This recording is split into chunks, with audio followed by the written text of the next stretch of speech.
What's up, everyone? Welcome to the 557th episode of the Pokemon Podcast. It's super effective. I'm your host, Steve. With me is Greg. Hello, I am mad at you. Yeah? Because I showed up an hour late, like you said, to the Slowpoke Community Day, because you said they should do it an hour late. So I got there at 3, and it had been going on for an hour. How dare you? You were the Slowpoke. I was the Slowpoke. I was in St. Paul. You showed up during lunchtime. You showed up at a good time. Well, I was like, I got there, and they're like, oh, we're going to go eat. I'm like, what? We don't do that till 5. We did it early.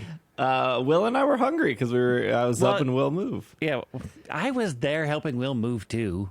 Yeah, but you weren't there when we decided to get lunch. Correct, because I showed up at 3 like you said I should. Hannah also here. I am. I was touring apartments this last week, and when I opened my phone to check and see if there was a Pokestop or a gym anywhere in reach of the apartment I was touring, I got into a great conversation with the person who was showing me around about Pokemon Go, and that's one of the reasons I love that game. That's one of the reasons I keep loving that game, because so many people play that game. Even so are you on top of like 5 Pokestops? Yeah. Not 5, just 1 if I do get that apartment. But 1 is more than none. That's true. Didn't they, for a while, in apartment listings and real estate listings, have Pokemon stops listed? I think that was a thing for a very short time. Did they during really? the height. Yeah, that was for sure a thing for a short time. That's amazing. I wish they were still there. Yeah, it's not as popular 7 years in. The game's boring.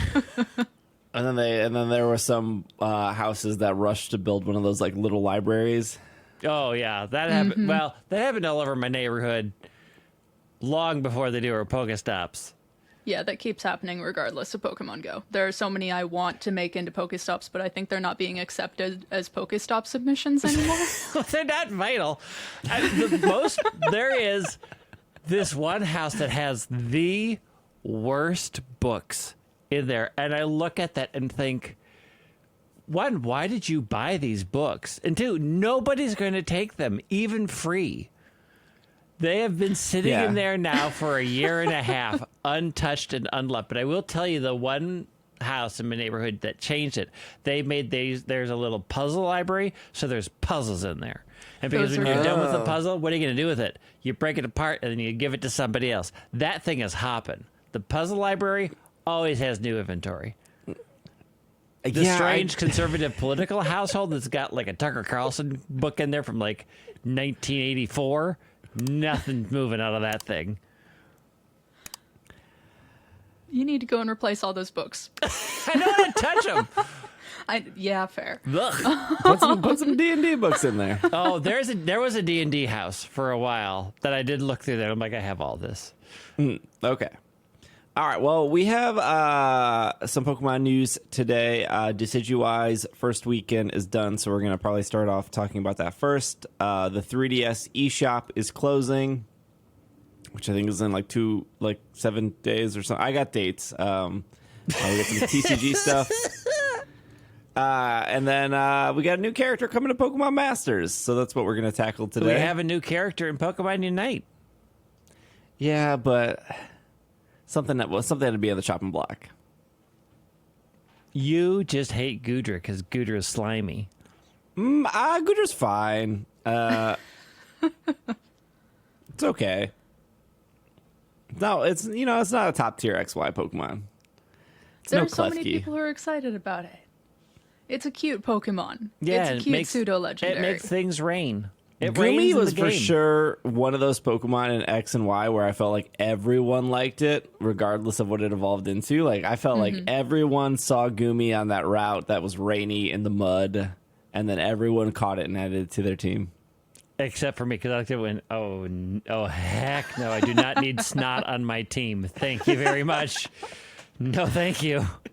Hard pass. It's a Pokemon that makes me feel a little iffy about it, but I like it regardless. You feel iffy about it because you've seen that in your Kleenex when you had a cold. All right, let's start off with Decidueye. Start off with the Scarlet and Violet stuff. Decidueye was the fifth 7-star raid. We had Charizard, Cinderace, Greninja, Pikachu, and now Decidueye. It was the Flying Terra type. And it was an event. Yeah. I had an amazing experience. 4 friends and I all brought Excaliburs. A whole lineup. We went in and the game said, Decidueye is awed by your awesomeness, and then it just went to the catch screen. Got it. Caught it. But then after that, I did the postcard transfer for Vivian, and my entire Switch dissolved in my hands. So Got it. I don't have proof. I don't even have a Switch anymore because it got eaten. You feathered danced into oblivion. Yep. Decidueye ended up being Brave Nature, which is attack up, speed down. Although, like I've said before, I will say it again, speed does not matter in raids, especially when the computer gets to decide they want to go 4 times in a row. Like, what does speed matter at that point? It needed the moveset Brave Bird, Leaf Blade, Spirit Shackle, Air Cutter, which is a special move. The other ones were physical. Feather Dance, Sword Stance, and Low Kick. Yeah, Low Kick was the pain in the butt.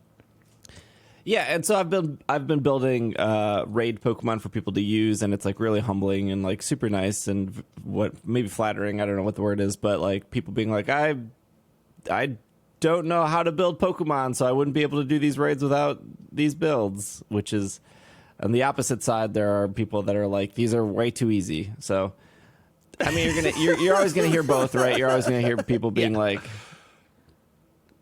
you know, surprise, not everyone is good at Pokemon, right? A lot of people like Pokemon, but not everyone is particularly good at it. So I do think Game Freak has struck a good balance with raids being difficult, but not too difficult, doable, but like maybe you fail once or twice. Like, I do think there's a pretty good balance there. And this one seems slightly easier. There are definitely more people saying this one's way too easy versus way too hard. This is the one I failed the most. Yeah. Interesting. Well, my issue is I did 6 of them, and in 3 of them I got menu stalled. So I don't know. I've won most of them, even with random people.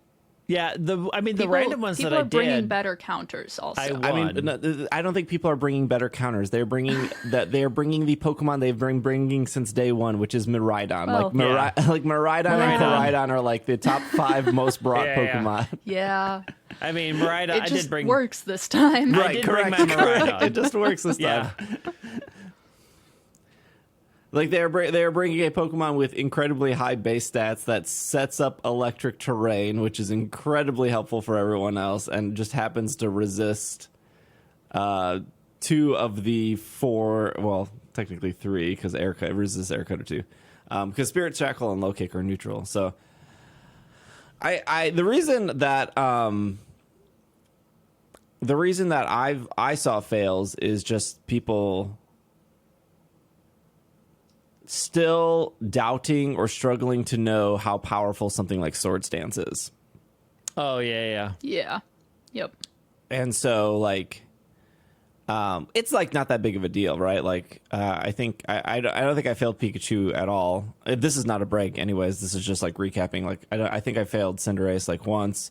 I don't think we've ever failed Charizard. I'm talking about like me and my raid group. I ended up doing 30 Decidueye, and I think failed Decidueye like 5 times out of like 30 successful raids, 5 fails. And again, it was just people being like, okay, raid shield went up. That's when he normally swords dancing. And then I think there's always that like, okay, he doesn't have that much health left, let's attack. But it's like his attack is now doubled. And then all of a sudden you see 2, 3 Everyone Pokemon. dies. Yes. Yeah. Which the thing I want to talk about is every raid boss up to this point did 2 things before they started. So like Charizard would overheat and then reset his stats. Greninja would set up Stealth Rock and then not Stealth Rock. Toxic Spikes, and then Yeah. Double Team. Pikachu would Rain Dance, then Surf. Cinderace would Bulk Up, and then usually like Acrobatics or High Jump Kick. This is the first 7-star raid that didn't do anything right off the bat. And I wonder if that is because they tested opening it with Swords Dance and it was just way too powerful. Probably. And that's what I based my Pokemon builds on, like the calculations for that is like, okay, what happens if Decidueye is Adamant? Decidueye ended up being Brave, which is like the same thing as Adamant. It is attack up. I guess it could the special attack being down would affect Air Cutter, but Air Cutter is such like a weak move anyways. I'm not 100% sure like why they needed to have that move there. But like all of my calculations were Adamant +2 Brave Bird, Adamant +2 Leaf Blade, Adamant +2 Spirit Shackle, and Adamant +2 Low Kick. Which is funny because like Low Kick was like the maybe he doesn't have it, but if he does have it, it kind of like makes most ice Pokemon pretty obsolete. He did have it, right? Like so when I build Pokemon, I try to build for the worst case scenario, right? Like if I was like, okay, I think Avalugg is the best Pokemon here, and then all of a sudden there's a 1% Decidueye has Low Kick, and I had like 200 people built Avalugg, and then Low Kick comes and one shots them. It's like, well, like I put all these resources into a Pokemon that dies right away. So I try to always build of like what's the worst case scenario, because again, if something's getting one shot. If Decidueye or any other Pokemon has that move, then it's really not that useful. So that's why electric Pokemon were really, really beneficial. But yeah, it was interesting that Decidueye didn't even like start off with doing anything. Like it could have opened with like Feather Dancing you, but maybe that would have been too tough. It could have opened up with Swords Dance, but that would have been like too like I think the tough thing was Cinderace was like a hard hitting acrobatics right off the bat, right? Mm-hmm. Or Charizard was like overheat's pretty powerful, but it wasn't boosted. But then Charizard reset its stats, so it didn't have that like -2 or 1. I don't remember what overheat does. Yeah. So I mean, Decidueye clears your stats on the second turn. Yeah. that's true. So that's as close as it gets to an opening. Yeah. Which I think is like pretty clever, right? Because most people boost their stats turn 1 and then Decidueye resets it. But I just wonder if in like testing they were like, oh, Decidueye opening up with Swords Dance is too strong. That would be my guess, because Yeah, I if would say that's Decidueye probably opens with Swords Dance before anybody else can boost any of the defense in any way, I mean, you can see halfway through a raid when everybody just starts to die. Right. Yeah. Well, there's probably like 5 people listening being like, well, I just one shot it, and yeah, that's fine. Like, if you're playing with a group of people or somebody doesn't have Miraidon, or you don't one shot it and shield goes up, that's where the problems happen. They start there. I think it was an okay raid. I do love 7-star raids. There's a lot that like. I think I liked Pikachu the most because it just kind of felt so unique. And like, yeah, he was holding a held item, and once you realized you could like knock off the held item with the move knockoff, Pikachu became significantly weaker. But I did really like this raid. I wish there was a little bit more variety in. I don't know. I do think that I think I said this pretty early on. I almost kind of wish that raids.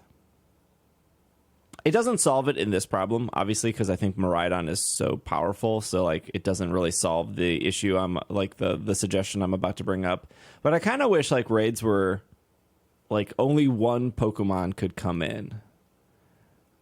So if, like, somebody locked in Miraidon, no one else could lock in Miraidon. Oh, I or if see somebody, what you're saying. If somebody locked in Bellybolt. Every Obviously, Pokemon that had would to probably be be- unique on a team. That would be probably frustrating for some people, like if their only Pokemon they've ever built is Iron Hands and they've never built another single Pokemon and the only thing they know how to do is hit Belly Drum and then Thunder Punch or Wild Charge. But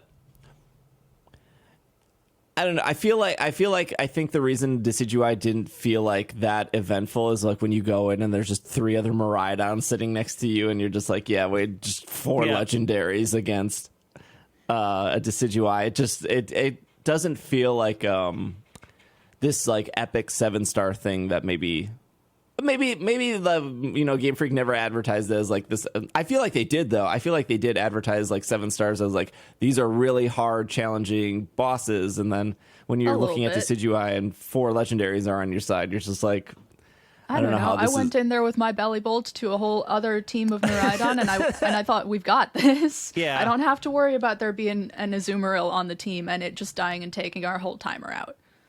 We've got this. We're good. And I mean, it sure makes it easier, but you want to win the raid? I don't know. I think it makes it easier if you're coordinated. I still think. Oh, yeah, I for went sure. into a lot of randoms that were a hot mess and did not like. There's no way we're doing this. None. What did you go into with a Berserker that was only level 54? I did. There's still a lot of hot mess out of the general public that they have to contend with. So I mean, I think it would be interesting if you could establish difficulty too. Like if you could say, like, there's normal, hard, and extreme, and they would give different reward levels. Like, oh, sure. Like, yeah, here's Destiny hard has, for randoms. Here's here's normal for randoms. Here's hard for a decent group. And then if you have a dedicated raid group, try for extremes. You'll get much better rewards. But this is going to be really hard and take coordination. I think that generally, in my viewpoint, I've run into it in most online games, works better because you can still get rewards and still do it and get the base thing. Like everybody's still going to get their Decidueye, but you can attempt to push yourself and push your group to more extreme things if you want to, and it doesn't block the thing off from the more casual player. I wonder what the percentage of people just doing it once and then not doing it all. Like, I wonder, because on the flip side, I feel like there are also people that are like, I tried it twice, I couldn't do it, I just gave up. Yeah. Mm-hmm. I mean, I think there's a lot of people that get the Decidueye and then don't see a reason to continue. I'm one of those people. Like, I played that night, but I'm not going to do the second weekend probably because I don't think the rewards are good enough for my time. I feel like vitamins and shards are good enough in the sense if you're of someone like who uses them. Yeah, but I feel like you if you like the 7-star raids, even if you just like them to do them maybe 5 or 6 times, like the vitamins and the shards are useful for the next 7-star raid. Or not like directly useful. I'm not saying like the next Pokemon's going to be weak to like flying. But like, yeah. It is nice now that I know that I have like 999 dragon, 999 poison, 999 fighting. Like, it feels like there's a relief of like I can change those. You don't have to worry about getting them if you ever need to. Right, yeah. And it kind of like steamrolls and stacks because like, people, at least in my perspective, people come in and they're like, how do you have so much money in Sword or Scarlet and Violet? And it's like, well, I don't have to buy like 4 out of the 6 vitamins because the last raids have given me so much that like now I'm to the point where I have max vitamins so I can just power up a Pokemon really quick. And then, okay, like the only one I'm missing right now is like HP. So the only vitamins I do have to buy is HP. So it almost like indirectly gives you more money because you're not spending. But again, I'm probably building more Pokemon than the Yes. average person. Yeah, I You're mean, I building a lot don't more even Pokemon. use vitamins. I just do it the old slow way. Same the here. old slowpoke way. The old slowpoke way. Generally because I need to, I mean, I can just sit here for a while and do this game for a bit. Like, there's not much else for me to do. Yeah, and the Terra Shards are a really good reward, but they're a really good reward if you're thinking ahead. They're not a great reward immediately. Yeah, it's not like I'm finishing Cinderace and I'm like, okay, I'm changing 4 Pokemon to fighting Right. Terra. So they're not as fun to get. Yeah, it would be cool if there was maybe an extra bonus difficulty that maybe only unlocked if you... I think that's how it worked in Destiny. I mean, I think that's actually how it worked in Final Fantasy XIV. Like, if you did the base raid, it would unlock a harder version. Yeah, you could go and do the quest to unlock the harder version. Yes. I do feel bad for people who struggle. Again, like somebody could be like, well, just get a Miraidon and Metal Sound 3 times and use charge and then attack and do it solo. It's like, okay, well, number one, like if they're doing it solo, they probably don't have Nintendo Online to like trade with somebody. Number two, who's to say they have Violet? What if they got Scarlet? Right. Like I don't know, like half. I think actually Violet sold much better, but like 40%, maybe it was like 6-4. Like people bought the other game and they don't have Scarlet and they don't have means to trade. But also, like, I could imagine going back to what Greg said, like I was joining random raids because that's like my new pastime. I'm like, I need to see what people are bringing. And like you do see some Miraidon people just making the weirdest plays ever. But I was like, I love seeing what people are bringing. But like, yeah, I went into a raid and I was like, one person locked in Miraidon. The host had a Berserker, and I was like, low kicks, that's not super good, but, you know, you're the host, and everyone else is locking in. And then, like, the Berserker dies, like, instantly, and you're like, okay. The Berserker comes back, dies instantly. I'm like, all right. I don't remember Berserker being that weak. And then, so you, like, go over and you hover above it, and it's like, oh, the Berserker's only level 54. And you just, like... It's, well, like, one, you question what's happening with this Berserker player, right? You're like, did they just get the game? Did they miss the other 7-star raids? They had to have completed 5-star raids in order to unlock 6-star raids. And 6-star raids are level 90 when you battle them. Obviously, when you catch them, they drop down to 75. Did they not do any 6-star raids? Definitely possible. Possible. Was this their first Decidueye and they didn't realize it had low kick? Why Berserker? Like, just why Berserker? Why not Berserker? It just, and then I think about the other people, right? Because like, I mean, all lost. Maybe not everything is lost on Berserker, right? We don't know if Berserker player is going to jump back in with like a different Pokemon, right? They learned their lesson. But I could imagine somebody else just joining and then being like, oh, we lost. But not realizing that the Berserker was level 54. Because like, honestly, that's like an auto loss. That is like, yeah. I don't know how anyone, like even if like that Miraidon player was like, oh, I'm going to Metal Sound 3 times, charge, and then Electro Drift, right? Like, theoretically, the other 3 players don't need to do anything, and Miraidon could theoretically one-shot it.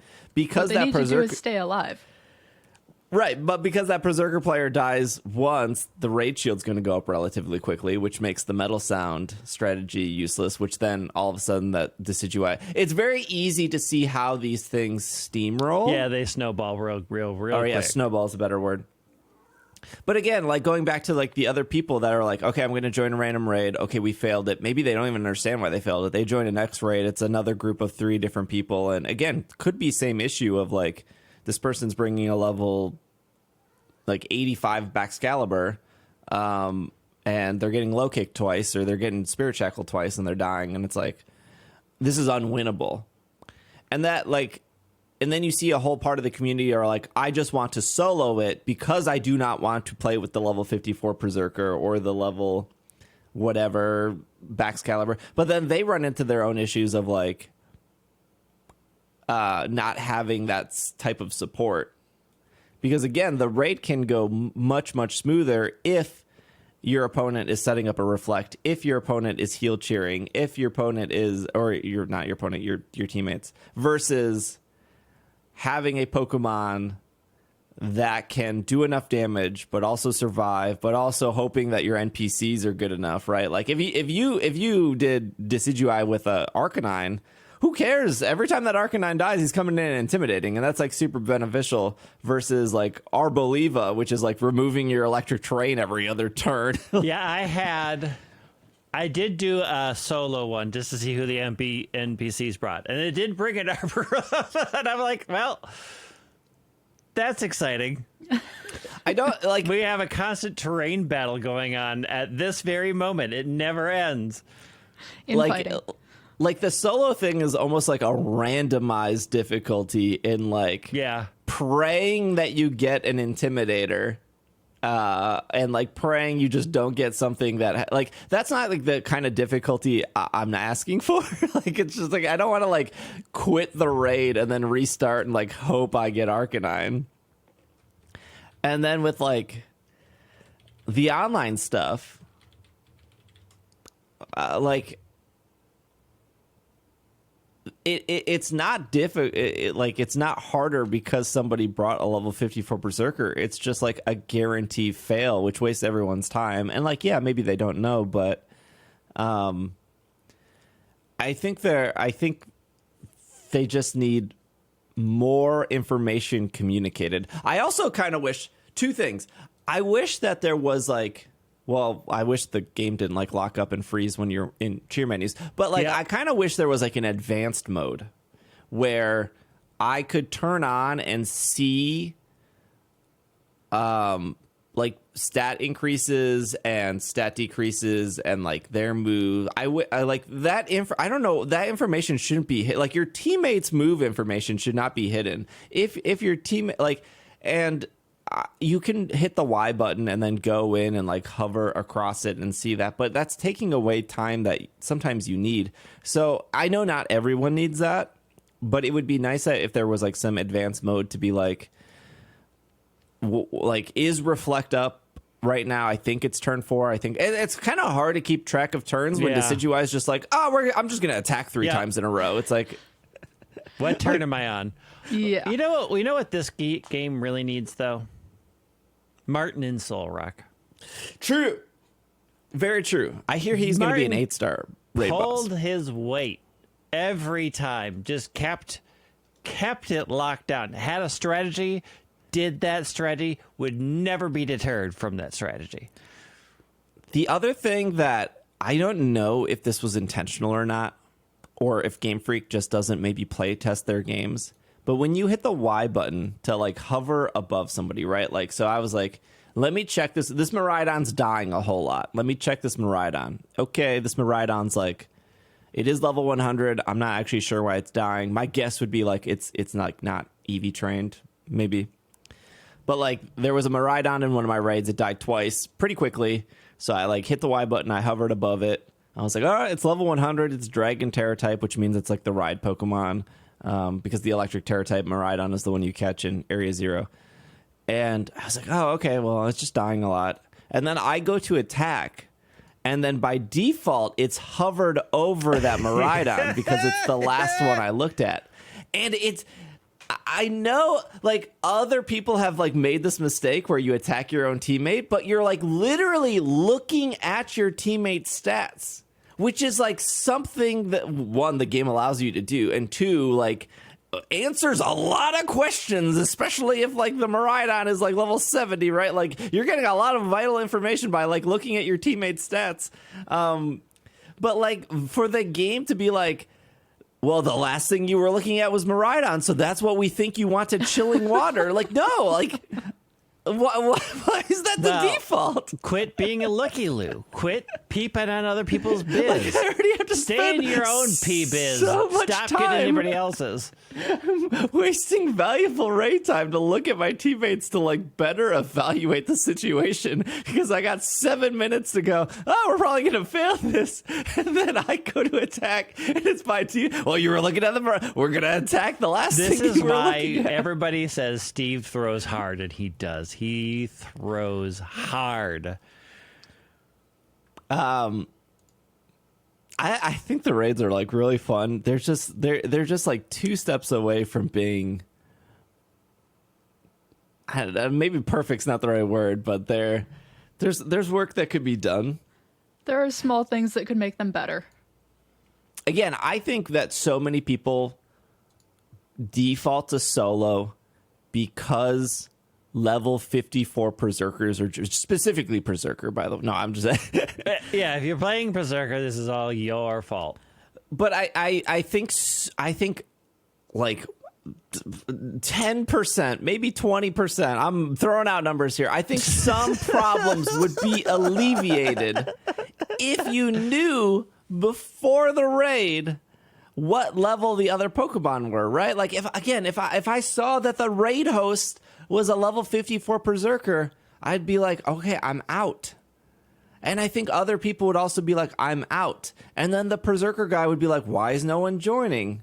Everyone keeps leaving. Yeah, because we see that your berserker's level 54. It would would also be also able to be- see that everybody else is level 100.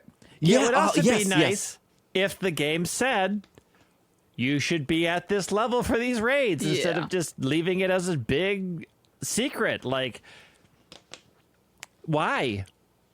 Why doesn't the raid just say this Pokemon is level 100? Yeah. Like, why doesn't it just say that? Why doesn't it?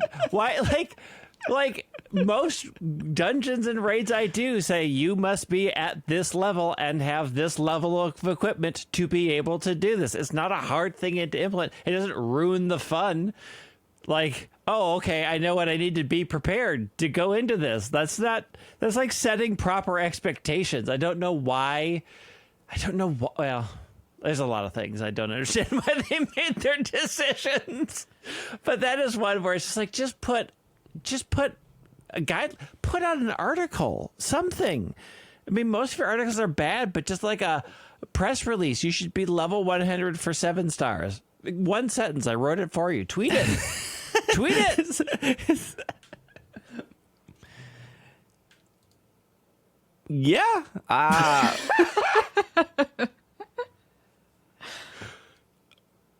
Yeah, I just think a lot of problems get solved if Yeah, there are a lot of minor changes that could help this, but that's a really, really minor change.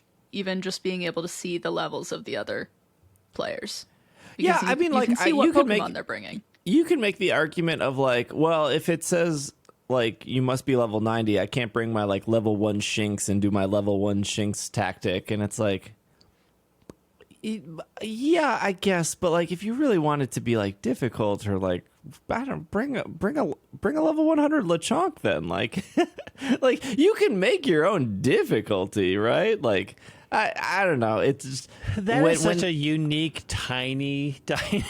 yeah, It's like- totally. They're it's like the people that are, you know, it's it goes back to the same argument of people being like, man, I wish Pokemon would instill some rule where I can't use items in gym battles, and it's like, yeah, they could force that rule, Yeah. but also, what if you just didn't use items? Like you are making that decision. Like why does Game Freak need to be like, no items used in this gym?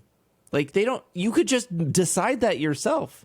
So like, I feel like I feel like maybe the pushback would be like, well, Game Freak says I need to be level 90. This sucks. I wanted to bring my like level 20 Lechonk to this raid, and it's like, that's not beneficial to anyone. But also, like, if you want it to be hard, bring a level 1. I promise you, it's still going Yeah. to be probably pretty difficult with a level 100 Lechonk. I mean, they're like, this is the same thing as like, why can't I bring 4 healers to a dungeon? Well, because you can't, right? Like that isn't how the game is designed. Plus, they did build content for you where you can do that. There is a separate place for you to be able to do that, but not on other people's dime. Right. Yeah. I Yes. think the problem is like wasting everyone else's time, right? Like we had a raid where somebody joined and they had 20 seconds left, and I can't remember the first Pokemon they had, but it was a very bad choice for Decidueye. And then they switched to Fluttermane, which is also a very bad choice for Decidueye, since one, Fluttermane's weak to Ghost. Secondly, Fluttermane's defense is like 55. It's so terrible. And they were like, and they said in chat, they were like, this is the best Pokemon I have. And so like, I was like, we can't win. So I ended up attacking the Fluttermane just to end the raid faster. Ow. Like, just like we just need to, like, we cannot win this. Like the Decidueye is going to one shot you if he, and sometimes Decidueye doesn't make the best decisions. No, but Yeah, sometimes the NPC is like, I'm Sometimes just the going to NPC air ain't cutter great. you, and it's like, this is the most useless move you have in this raid. Why are you air? Whatever. Like, I watched a Decidueye swords dance and then air cutter twice, and I was yeah, like, I saw that. That happened to me once. There's a time, like, I was in a raid in Final Fantasy 14 where there is a specific mechanic in one of the raids where a bomb is placed on the tank. So they are bombed and they have to run away from the boss and everybody else because the bomb is going to go off. And raids take 45 minutes, right? It's a long series of bosses. And their priest friend thought it would be funny to pull with the priest move the tank into the group of everybody, killing us all. And it's That's like how teamwork works, right? and then they were surprised when the vote went up to kick them from the raid, and then 7 people reported them to the game devs saying, don't let them join raids, because it's already 45 minutes of my time with a bunch of strangers, and then you just think that's funny and cute to literally force us to restart a fight that we are 8 minutes into, to relive another 8 minutes for no reason. It is just, it's cute and funny to you, but I guarantee you, to maybe one other person who watched that on YouTube. Everybody else who was in that was having a miserable time. And they don't like you, and they are trying to figure out, how do I ban this person? How do I block them? How do I never have to see them in anything I ever do again? Because that wasn't fun for me. That could have been my one time to do this raid, and I lost it. It ruined it is like, well, I don't want to do solo raids because people like this exist. Like, it's fine to do it with your friends. If your friends want to do that and you want to see how it works, perfect. If you're doing it to random people, that is a garbage move. yeah. The nice thing, at least, about the Pokemon stuff is the more you die, the quicker the faster raid it goes. They burn down that timer real fast. Yeah, I think I'm curious to see what the next 7-star is. I think overall this is a good direction for Pokemon. I think raids in general were a good direction for Pokemon. Yes. Yeah, I would. That's kind of one of the many small but many reasons I didn't like BDSP. It was missing like that co-op content that Scarlet and Violet and Sword and Shield had with like raid stuff. I mean, running around in a circle being like exclamation point was pretty okay, but like, I don't know, Hallway Simulator and BDSP didn't do it for me. I think raids and having a big co-op thing is a great direction. I do think they need to Make I I don't know why they're so random scared people of better. communicating stuff. Yeah, I don't Yeah. understand their. I don't know. Like they're. I get that Pokemon like loves like mystery and like even if you go to like Pokemon Go, it's like the mystery of like what's in your egg, because it's different than the main series games of like what's in the egg because you put the two Pokemon in. you made that egg. But like I think the exciting mystery is like the Pokemon's moveset. Like that's like, what is it going to have? Is it going to have Swords Dance? Is it going to have Nasty Plot? Is it going to have Spirit Shackle, Shadow Ball, Low Kick, Low Sweep? Like, yeah, the mystery shouldn't be the people on your team. Yeah, but also like the mystery part is for a select group of people who want to go in blind. Yeah, and it happens every time a new dungeon is released in almost every game. There's a set group of people who will literally say, I'm going in blind, this is my first run, and I haven't looked at anything. And then there's the majority of people are like, well, I watched all the videos, so I know what's happening. I just don't know how to execute it in game. Because I needed to know what's happening, because I don't want to have to learn this on the fly, because that's not fun for me. So like there is a core group of people that can go in blind, but I don't think necessarily telling you what level it is or what level you roughly should be is ruining that experience of going in blind, because you still don't know what the Pokemon is going to do, what moveset it has. Even the turn order. Like we were all shocked that it didn't open up with two different things. Like that. And there's a lot of people who won't do these raids until the second weekend because of that. They want to see what it was so they can prepare so that they can do it quickly and have a better use of their time. I don't know necessarily why they make the decisions, or like there's that corporate think of like, this is how we think things are fun. It's like Niantic's whole thing about only walking is fun and you should only ever walk. Get those legs moving. Get those legs, like when they get locked into like a corporate idea of like that and just convince themselves that this is the only viewpoint, I think things generally suffer, because you could make minor tweaks, preserve that viewpoint, and still meet the needs of other people. But what if you were a level 54 Berserker? I mean, I should be able to do it. I did it with Corvax Caliber, but I don't have a Switch anymore because it melted. All right, let's take a quick break. When we come back, we're going to talk about the 3DS eShop, technically the Wii U, but no one bought that console. I have it. Mine was stolen. All right, we will be right. It wasn't stolen. We will be right back. And we are back from our break. Hey, the Wii U and 3DS eShops are closing.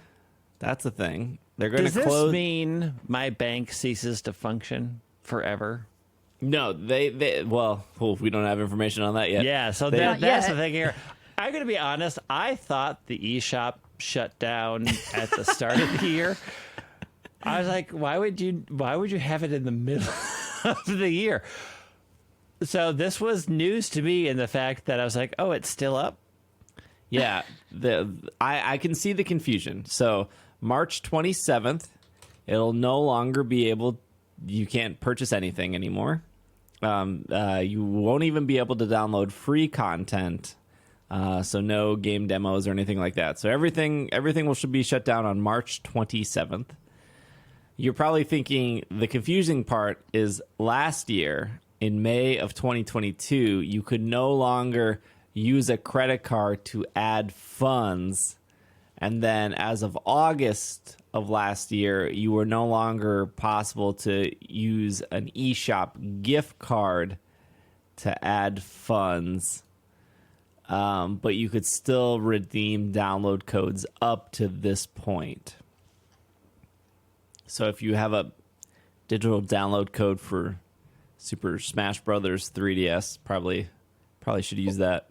Or if you have an eShop account shared with your newer devices and upload money to the eShop account on the newer devices, you should be able to purchase things from the eShop on 3DS or Wii U. If that works for you. It didn't work for me. I think I may have switched eShop accounts at some point.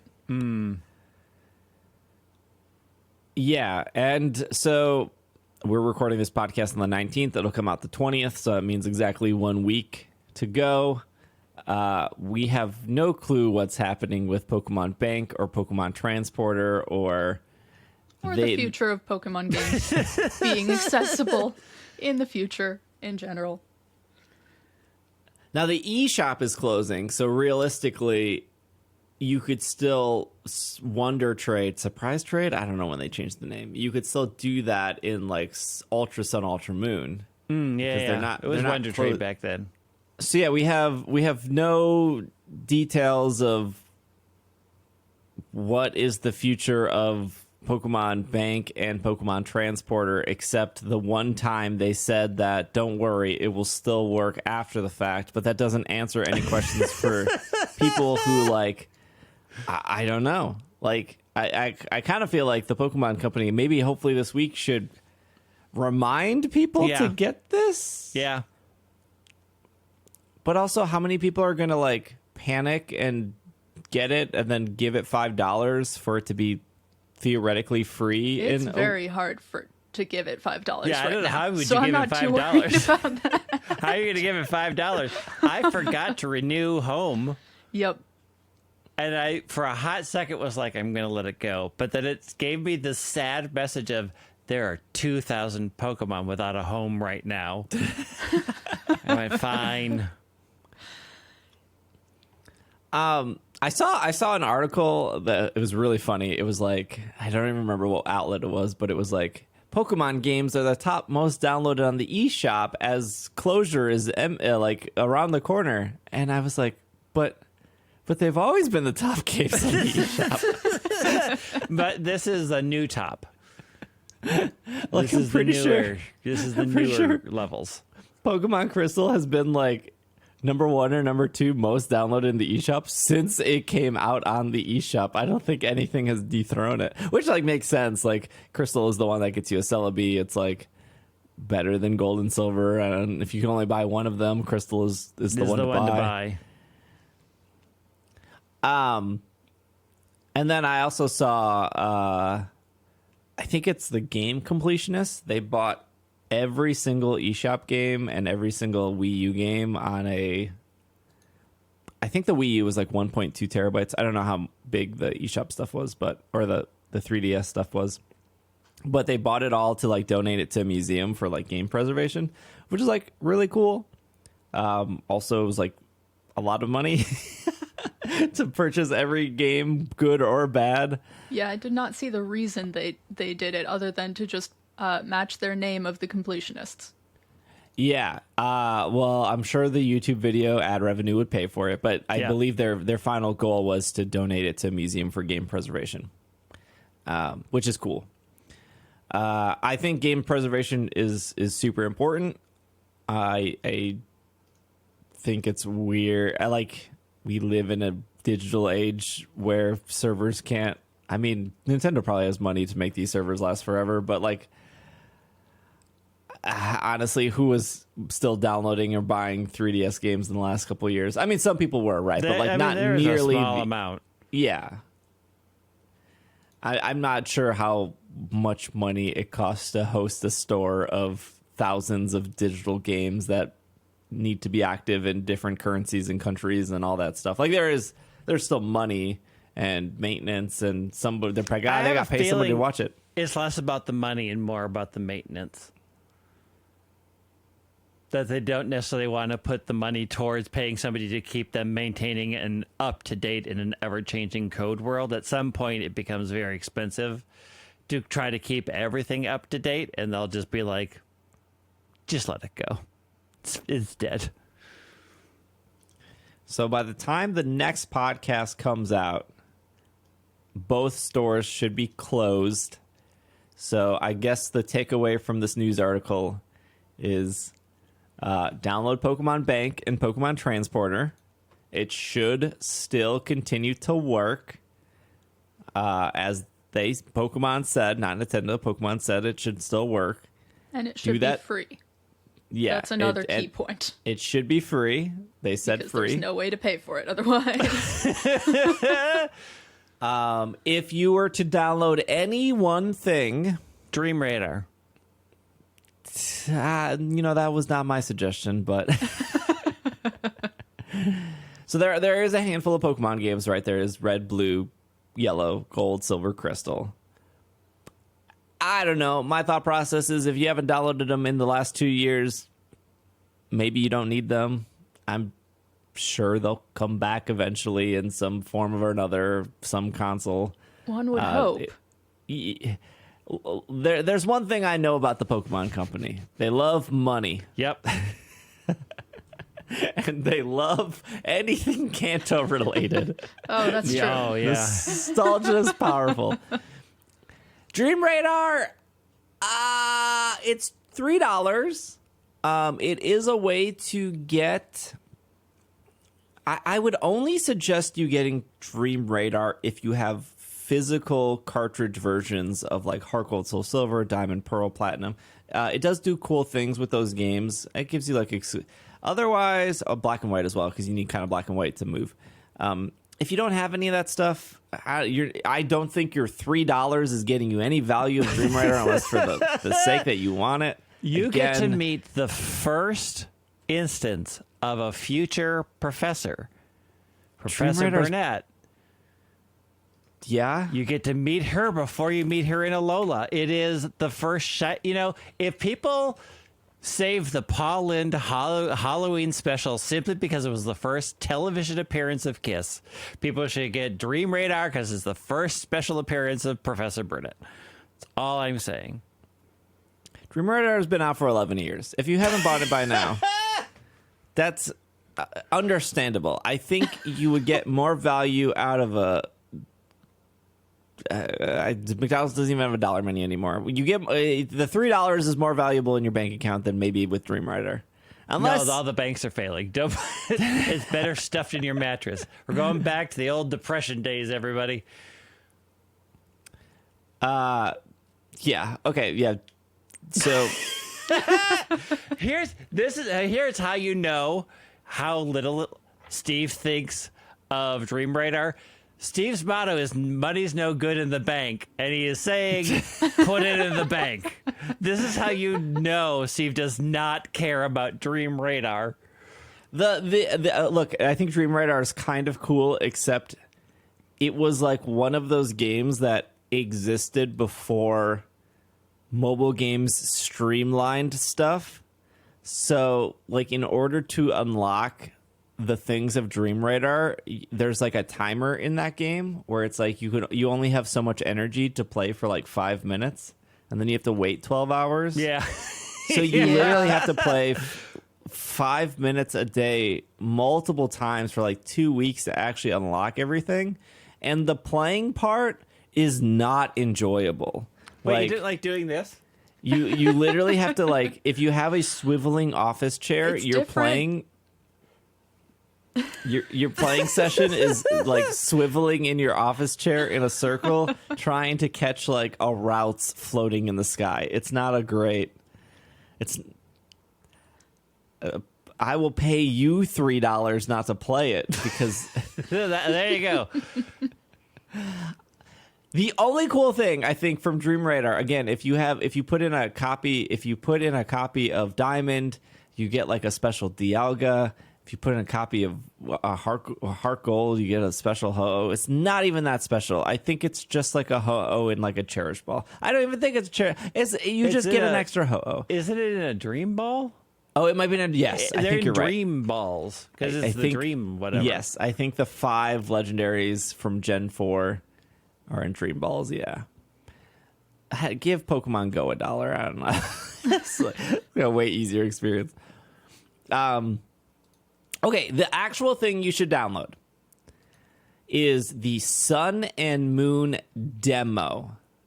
That's the one thing, if you're listening to this podcast this week, go and download the Sun and Moon demo.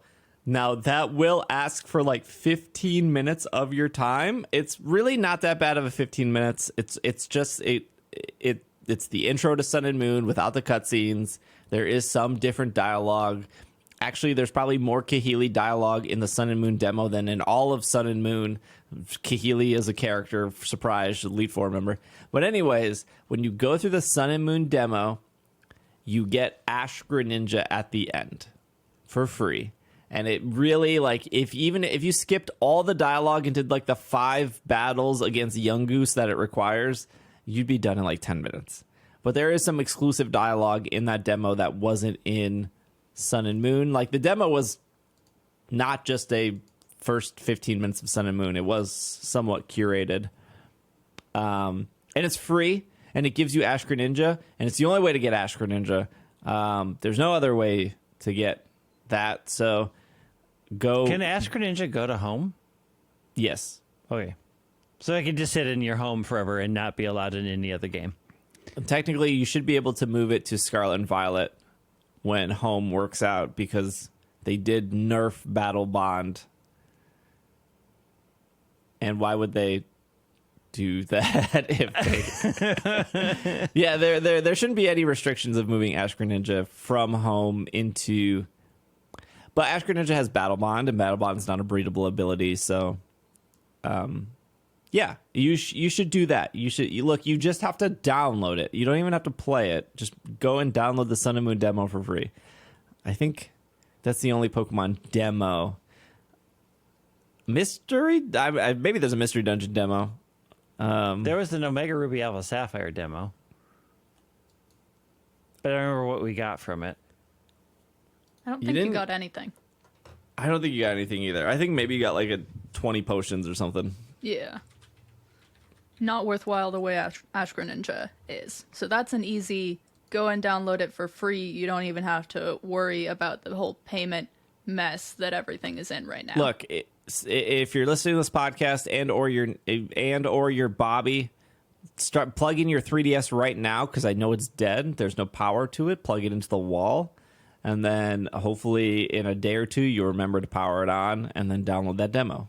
Go do that. Didn't you got a Mega Glalie from Oris? Mega Glalie? Yeah. That's so random. I don't remember this. Are you gaslighting us? No, I'm on the Mobipedia, and they have a picture of the Glalie. I'm like, oh, I vaguely remember this. Because it came with the Glaletite. Oh, yeah. Very, very cleverly Because Japanese got named. Japan got the Steelix, and America got the Glalie. And then you also got Nuggets and Heart Scales and a bunch of other stuff.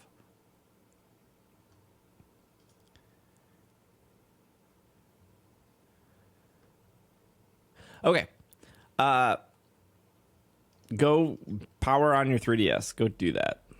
Find your plug, because you haven't charged it in 3 years. Plug it in, then go do it. And look, listen to me, listeners. You already have 400 games on Steam that you bought on a summer Steam sale that you haven't played. You don't need a 4th version of Pokemon Red. Like, the Pokemon Company already has enough money. Unless you're going to play that version of Pokemon Red, you probably don't need it. You haven't bought it in like 4 years. So just... it'll be Maybe fine. I'm a completionist. Maybe I just want it. Maybe a prominent Pokemon host told me money's no good in the bank. I know there are people that are going to buy all of them, and then their 3DS is going to die, and then they're never going to play them again. It'll be okay. Hey, if you were to buy anything, though, Pokemon Crystal does get you a Celebi. And you can technically shiny hunt that Celebi if you want to do that, too. It's your money. Spend it how you want. Don't buy Dream Radar. Well, you can. Or buy Dream Radar. I don't know. 11-year-old game. All right, this is off Poke Beach. A Pokemon judge receives a lifetime ban for harassing transgender players at a tournament. This was a pretty recent tournament. This was back in Vancouver. Pokemon Company International permanently banned a certified judge for participating in the Pokemon community following transphobic behavior towards a group of players at this past weekend's Vancouver Regionals. According to player Elizabeth Barbara, I'm sorry if I said your name wrong. During the event, a Texan Pokemon judge asked to take a selfie with her and a group of transgender players who were part of a competitive Pokemon TCG team called Girl Power. He requested to step outside the event to ask them questions about the transgender community. He started off positive, asking how Pokemon judges could do more better and be more exclusive. Inclusive, not exclusive, inclusive. But quickly the conversation devolved. The judge told each trans woman in our group how they were born a boy or they have boyish builds, etc. I don't think we need to go into all of that. The more important part is the players filed a complaint through Pokemon's official support system. And literally later that day, the judge was... What is the correct word? Fired? Banned is probably the correct word. Because they're pretty sure they're voluntary. Yeah, you're not getting... You're not getting I was fired. a Pokemon judge at one point. You're not getting paid for that. And they were banned for life, right? Yes. Yeah. I read this thing, and as it went on, I got more and more angry. Yeah. Oh my god. Yeah, if you want to read the whole thing, it's on Poke Beach. It's infuriating, and I'm going to say one thing to all your listeners. If you have the slightest thought about he didn't do anything wrong, no, everything was wrong. Like, minorities aren't your educators. We aren't. So if you think, oh, I'll just go ask them a bunch of invasive questions, that's a bad start. Don't ever do that. If you find a person in your life that is willing to tolerate you asking the dumbest questions that could be looked up on Google, buy that person dinner every day for a month because they are putting up with you. It is not our job to educate you. It is not up to us to make you a better person. Do that on your own time and do not do what this person did at all. It is not okay. It is not right. So don't. And if you don't even think, oh, it didn't sound that bad, it was that bad.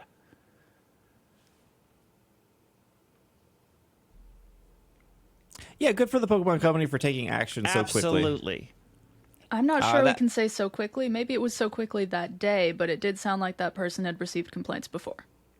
Yeah, there is in there the potential that there was another complaint filed. But so that is a thing that is difficult in these situations because it is uncertain what happened with the first complaint. Yeah, Generally, you as a corporation say we're going to lay out what needs to happen and you should never do this again, because it's generally bad publicity to be like, I was never told I had one infraction and then I was let go. Like, that is generally a bad situation. So it's always hard to say there were how many complaints happened before. In this case, it does sound like there was perhaps only one, which is usually understood that an organization is going to sit down and say, maybe you didn't know. Here's why that was all terrible and never, ever, ever do it again.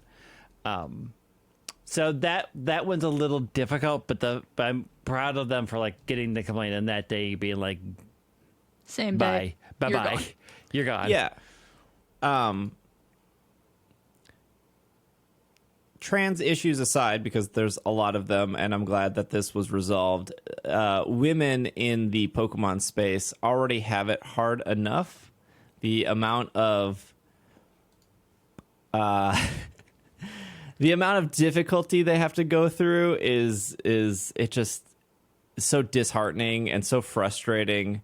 And the last tournament I went to was the Milwaukee Regionals. And I think in the VGC aspect of it, we had 300 players. I think maybe only 10 of them were women. It was so the gender tiny. balance is always kind of absurd for such a huge event. And my Cat. I remember my friend walking back from her first battle and was like, "Yeah, the dude I sat across from explained to me how my entire team worked. I know how my team worked. I've been using it for several months." And I was like, I'm sorry. I wish you would have won so that like they felt even worse after. It just sucks. Yeah. So Yeah, the environment isn't always great to begin with. There is the added factors of every individual person who attends and the way they are acting. But when a judge is acting this way, that is a big issue that Pokemon has in their equality, equity, diversity, and inclusivity policy, and they've had since 2019 not to discriminate against gender identity, gender reassignment, or sexual orientation, any of those things. And then I think this year they added in their standards of conduct to not in their respect section of their standards of conduct to avoid dead naming or misgendering opponents, things like that. Just straight up in their standards of conduct. Yep. Pokemon has these rules to try to foster an inclusive environment in a number of different ways, but it all comes down to the people who are there. yeah. I mean, And it everybody is can strive interesting. to- Like, they do make a point in the article, like, there should be, as a person who was a trainer and still believes in training, like, when you become there should be a training that they should take as far as not only what you need to do to be a good judge, but also there needs to always be some form of training to cover diversity. You still need to inform a lot of people the basics of what it means to just be a decent person and respecting diversity and keeping your mouth shut. And I do sort of agree, like, there probably should be people don't get enough training as it is. There should just in general be more of a quick take this online course that is going to cover situations that you run into, real situations, and what you should do to handle them. Yeah, I don't even know what the questions are for the judge stuff. When I took the judge thing, which was, gosh, back during Black and White, I don't remember any questions that were specifically toward. There was like a couple like towards like maybe bully, like maybe one or two bully related questions, but most of it was like technical game questions around like Poke powers or abilities or They were still more focused on their game than their community. yeah, their turn order and stuff. And I was a Pokemon judge, I think, for like 3 years in a row. You have to like take that quiz every year to like renew it. At least you used to. Again, I haven't looked into the program. And I remember all 3 years I took it, it was like the same questions. So I do know they added a bunch of other questions. What did you say, Hannah? That was like 2019? 2019 was, it sounds like, when their inclusivity policy was updated. Yeah. Okay, so to switch gears on a lighter note, Pokemon Masters is getting a brand new character. Here it comes. Ball guy is coming. We Still should have holding known. out hope for Mirror B. One day. I believe they announced this last night. Yeah, this it is off just happened. Yeah, this is off Nintendo Soup. Announcement of a series of events featuring Ball Guy, a Pokeball mascot character introduced in Sword and Shield. It will kick off the event Galar's Pokeball Enthusiasts, which will introduce the sync pair Ball Guy and Amoonguss. It will start on March 21st, and then there was a trailer for that. I mean, Amoonguss makes sense. Doesn't somebody already have Electrode in? Yeah. Not that matters too much in Lieutenant Math. Surge has Electrode. I think that's the one that has Electrode. There may be others that have Electrode. But yeah, I thought about that too, and I'm like, oh, maybe they should give him Hisuian Electrode, but Oh, yeah. no, Amoonguss the other Pokeball hidden in the real. They could have done Galarian Stunfisk, which I would also accept it. I mean, Amoonguss is my favorite Sword and Shield Pokemon. Galarian Stunfisk would have made maybe more sense. Yeah, I think Is Ball Guy actually a fan favorite character, or do they just try really, really, really hard to make Ball Guy a fan favorite character? love I think Ball people Guy. like Ball Guy. Okay. Yeah. People love Ball It Guy. always feels awkward. It He's is just awkward. there. It's awkward. It is awkward. I love Ball Guy, and it is awkward. Everything around Ball Guy is awkward. You know what's also slightly awkward? We're getting so much Sword and Shield stuff during Scarlet and Violet. Yeah. Like, don't get me wrong, the Bead, Marnie, and Hop Galarian Bird outfits, super great. Don't get me wrong, Ball Guy, super great. Why wasn't that stuff done during Sword and Shield? It feels like there seems to be maybe a protection bubble around the story until it's done, right? Like, they kept them in reserve until everything was out for Sword and Shield and they were done. And like, okay, now you can play with them and invite them to the kissing simulator because we're not going to do anything more with them. And I have a feeling that's going to be the way it is for Scarlet and Violet after the 2 DLCs. We won't see any of that added until later, unless they're going to do a special thing. I just feel like the Pokemon Company puts them on like a only in super special cases because we're not done with them yet list. Yeah, I mean, they did B and Alistair pretty early. Yeah. And obviously Leon and stuff. And I know Nessa was there, and I think Gordy. Yeah, they do have a number of characters. It's just these big main characters. Yeah. And Ball Guy. and Ball Guy. They're getting wild with their partners. I mean, we got weird people we have a tourist and a fashion designer that are just random NPCs that are now sync pairs. Like they're just we have what, Caitlin's butler? What's that guy? Dosh? Well, Caitlin's butler was actually what? You battle him like twice. You battle him somewhere. He was actually like somewhat made sense. They added the post, like, I know a lot of people always say X and Y doesn't have any post game. I mean, it does. They added the Esper girl. Yeah. Yep, they did. I can't remember her name. Well, they added Looker and Annabelle and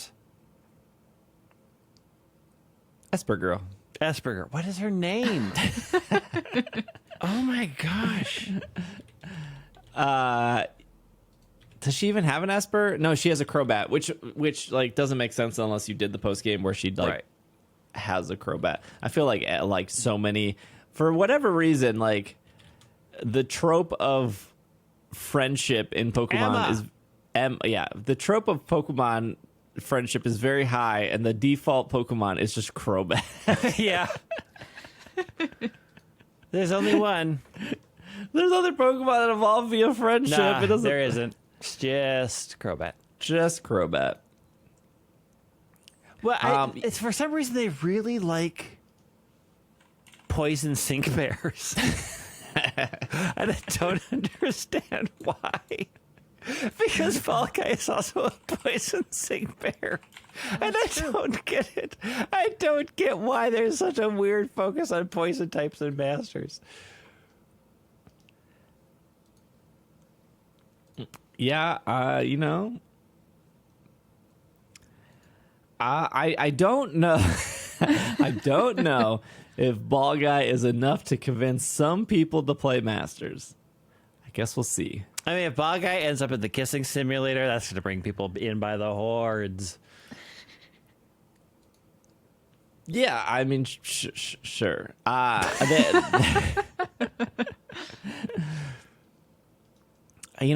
don't think any news can top Ball Guy being added to Pokemon Masters. So, I think we'll wrap up there. Again, keep your eyes out for something related to the 3DS eShop closing this week. Hopefully, gosh, I there'll hope by be the some time, sort of communication. yeah, I hope by the time this podcast comes up, there's something saying that download these, or this is safe, or this is our plan going forward, or who knows. I honestly thought in the last year, like, the Pokemon Company would release like a dedicated app to like replace home and bank, or not home. Well, I hope they replace home, to replace bank and transporters. That's just like, this is your one-way app just to send things to home to the future, because there's no point in storing them in bank anymore. Like, just give me a transporter app that skips the bank step and goes right to home. And that didn't happen. And that would be very foolish of them to release an app this week and be like, all right, you got 1 week to that. Like, so again, I don't know. Like, even if they were to can they even update Pokemon Bank or like Transporter this week? Like, I mean, they That would be risky. but that would be wild. It kind of is what it is at this point. Yeah. The only thing I can think of is they could add an update to it that was like, here, like, it will read your boxes and give you a QR code, and then you can do that on your phone, and it will transfer them to. Like, I could see them doing that, which they don't need. I think it's too late for an update. I think so too. Yeah, probably. And just that the future honestly, of bringing your Pokemon forward from the older games or playing the older games is kind of all in question right now. I mean, that's what I thought. I thought there would be an app or an update to the app that would just, here's a QR code, scan the QR code, these Pokemon move over. I don't know. Maybe, I guess QR codes are not safe or secure, or copy and paste to duplicate more. I don't know what the solution is, but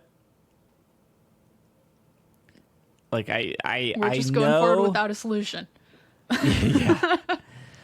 I know that there are a ton of people out there that want to move every single Pokemon forward, myself included. But I also know we are in the minority. Like, there are just so many players out there that they don't care about moving. Like, the Pokemon to them is they played from start to finish, they got credits, they moved on to a different game. But for the people who want to move forward, that's a pretty important thing that has been a thing since Ruby and Sapphire. I mean, technically before that, but then they did that weird separation thing. But for the technically, people who want to play the old games and move things forward from the old games. I mean, I was one of the people who had moved pretty much everything forward from my old games, but if I were to go back and replay for any reason, moving things forward from now on is going to get harder and harder. Yeah. I mean, it's kind of the reason I like to play old games, because I know if I do a playthrough of, Leaf Green, I can move those Pokemon forward and be like, this was my weird summer run of Leaf Green, and these are the Pokemon I used, and now they're living in Pokemon Home. Like, I think that's cool.